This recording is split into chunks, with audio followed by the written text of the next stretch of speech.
राष्ट्रीय आयसो मेधा छात्रवृत्ति परीक्षा यानी एनएमएस एग्जाम 2025 की तैयारी कर रहे सभी छात्रों को मेरा प्यार भरा नमस्कार। मैं हूं श्रवण कुमार सागर। स्वागत करता हूं आपका अपने यूट्यूब चैनल सागर कोचिंग सेंटर भगवानपुर में। आज की इस वीडियो में हम आपके लिए लेकर के आए हैं एनएमएस का सेट पेपर जो प्रैक्टिस सेट 4 है तो वह, और आपका टेस्ट होने वाला है कि देखिए आप अभी तक कितना तैयारी कर पाए हैं। अगर आप अच्छा से तैयारी नहीं कर पाए हैं और चाहते हैं कम समय में एग्ज़ाम की तैयारी करें तो आप हमारे द्वारा बनाए गए नोट्स ले सकते हैं।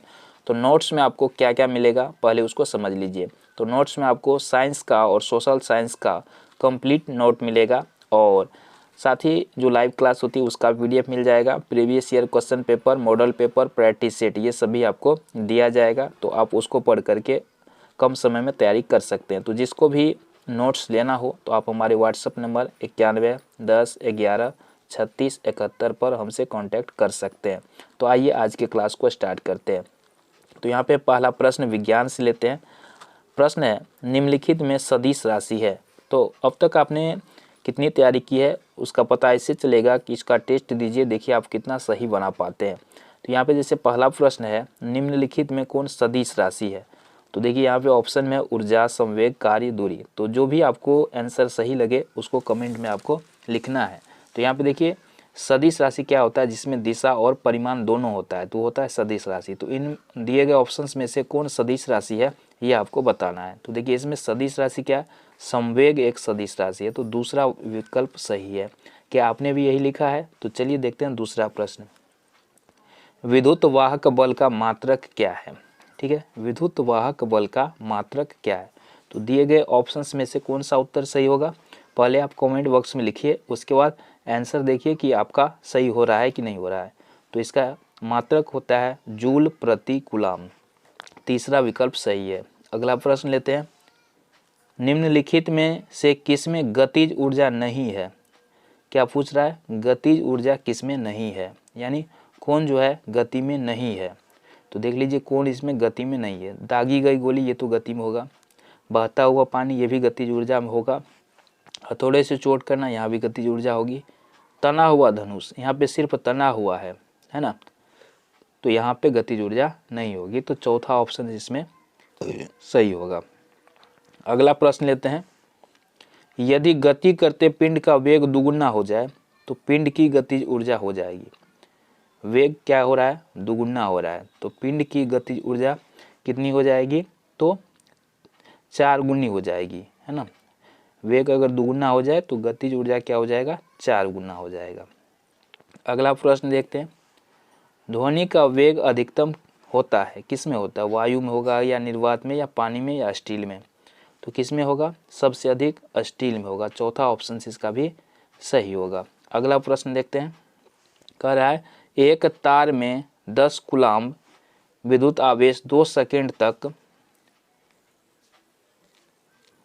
प्रभावित किया जाता है तो चालक में प्रभावित धारा है ना। तो क्या हो जाएगा इसका, देखिए 2 सेकंड तक प्रभावित किया जाता है, 10 सेकंड तक था ना, तो 5 एम्पियर इसका सही उत्तर हो जाएगा। भाग दे देंगे तो आंसर आ जाएगा। अगला देखते हैं, उत्तल लेंस की फोकस पर स्थित वस्तु का प्रतिबिंब बनता है। उत्तल लेंस के फोकस पे स्थित वस्तु अगर हो तो उसका प्रतिबिंब कहाँ बनेगा, तो अनंत पर बनता है। दूसरा विकल्प सही है। एक्स किरणों के आविष्कारक कौन है, चलिए कमेंट में लिखिएगा एक्स किरणों के आविष्कारक कौन है। सही उत्तर होगा रोएंटजन। तीसरा विकल्प सही है। एक आदर्श अमीटर का प्रतिरोध कितना होता है, प्रतिरोध होता है, एक आदर्श अमीटर का प्रतिरोध क्या होता है, ये होता है 0। शुष्क सेल में ऊर्जा होती है, शुष्क सेल में किस तरह का ऊर्जा होता है, तो याद कर लीजिए शुष्क सेल में जो होता है वो होता है रासायनिक ऊर्जा। चलिए अगला प्रश्न देखिए, कि नाभिक में न्यूट्रॉनों और प्रोटॉनों की संख्या है। तो इसके नाभिक में न्यूट्रॉन और प्रोटॉन की संख्या कितना होता है, 138 और 88। तो पहला ऑप्शन इसका सही होगा। अगला देखते हैं, क्रिस्टलीय कार्बन है। तो क्रिस्टलीय कार्बन क्या है, हीरा क्या है, एक क्रिस्टलीय कार्बन है। ऊर्जा के अनवीकरणीय स्रोत है ना, जिसका निर्माण पुनः नहीं हो सकता है, तो इसमें से कौन सा है, तो कोयला क्या है, अनवीकरणीय स्रोत है। आगे बढ़ते हैं, शुद्ध जल का पीएच मान कितना होता है? तो ये होता है 7, तो तीसरा विकल्प सही है। ऊष्माक्षेपी अभिक्रिया में क्या होता है? ऊष्माक्षेपी अभिक्रिया में ऊष्मा निकलती है, तो दूसरा ऑप्शन सही होगा। पदार्थ जो किसी दूसरे पदार्थ को प्रोटॉन दे सकते हैं, तो ऐसे पदार्थ को आप क्या कहेंगे? इसको अम्ल कहेंगे, तो इसको क्या बोलेंगे? अम्ल।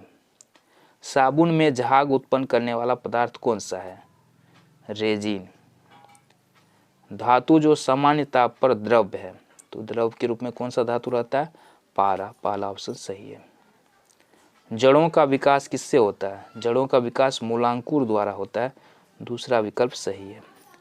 पके आम में खाए जाने वाला भाग कौन सा है? कौन सा होता है? मध्य भित्ति।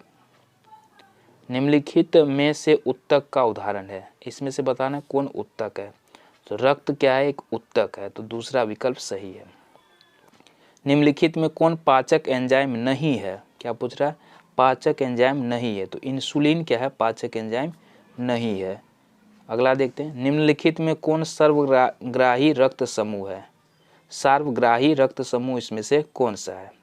तो ए बी क्या है? सार्वग्राही रक्त समूह है। चलिए क्वेश्चन नंबर चलते हैं 114 पर। अगला प्रश्न है, पल्मोनरी सिरा खुलती है, तो ये कहाँ खुलेगा? बाएं आलिंद में। रुधिर का थक्का जमाने में सहायक है, क्या हो जाएगा इसका? प्लेटलेट्स। ये रुधिर का थक्का जमाने में सहायक है। इसके लिए कौन सा विटामिन की जरूरत होती है? विटामिन के की। प्रत्येक जबड़ों में कृंतकों की संख्या कितनी होती है? कितने होते हैं? 4। क्लोरेलिन नामक दवा बनाई जाती है, तो ये किससे बनता है? शैवाल से बनता है, तीसरा विकल्प सही है।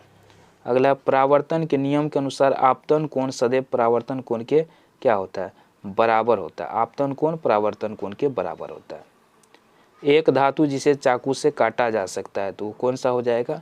यहाँ पे सोडियम भी होता है और पोटेशियम भी, तो सोडियम ऑप्शन नहीं है, तो पोटेशियम हो जाएगा।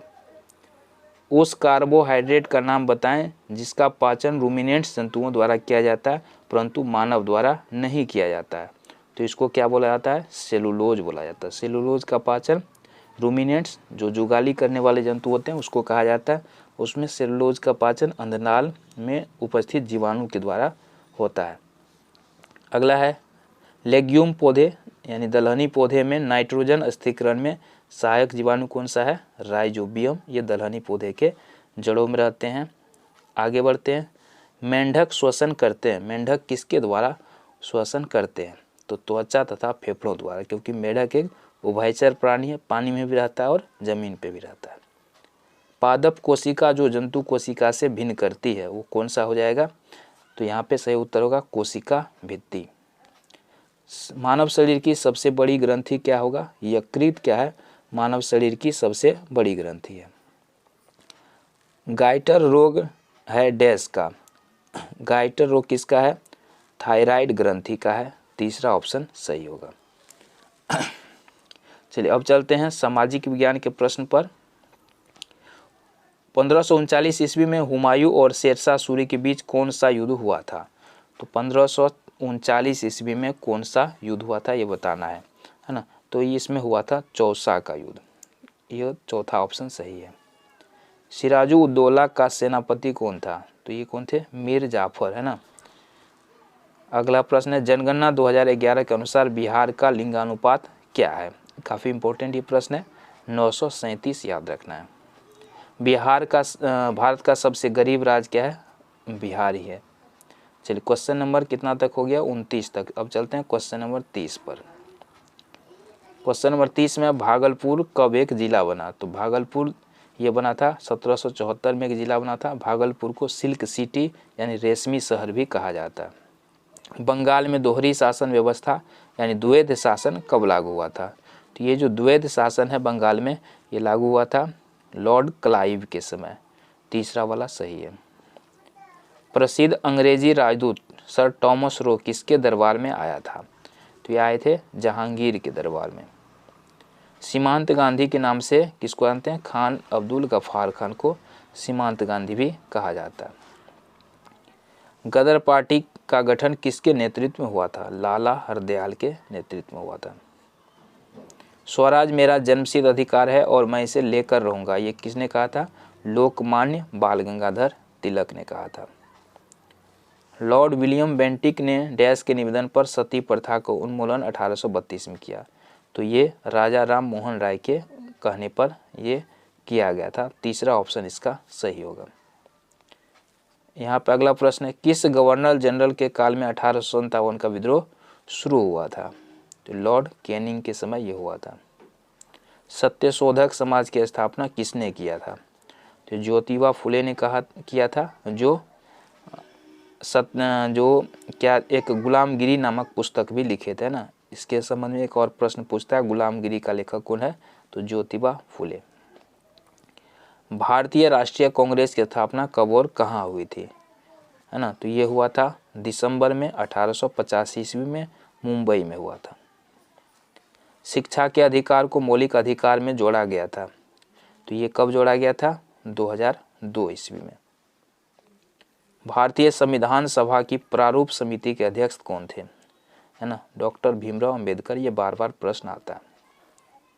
निम्नलिखित में कौन सा विषय संघ सूची में सम्मिलित है?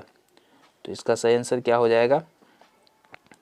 रक्षा जो है संघ सूची में सम्मिलित है। राज्यसभा के सभापति के रूप में कौन काम करता है? तो राज्यसभा के सभापति कौन होते हैं, ये पूछा जा रहा है। तो राज्यसभा का जो सभापति होते हैं वो होता है उपराष्ट्रपति।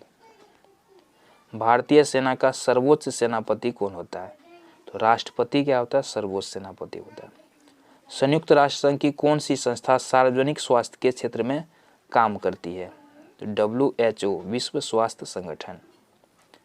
संघ शासित प्रदेश लक्षद्वीप की राजधानी कहाँ है? क्या हो जाएगा? कवरत्ती। संघ सूची में कितने विषय है? तो 98 विषय। निम्नलिखित में से किन्हें भारतीय संविधान का जनक कहा जाता है? BR अम्बेडकर को। धन विधेयक किस सदन में पहले पेश किए जाते हैं? तो ये पहले कहाँ होगा? लोकसभा में। UNO की स्थापना किस वर्ष हुआ? UNO मतलब संयुक्त राष्ट्र संघ की स्थापना कब हुआ था? तो 1945 में, 24 अक्टूबर 1945 को।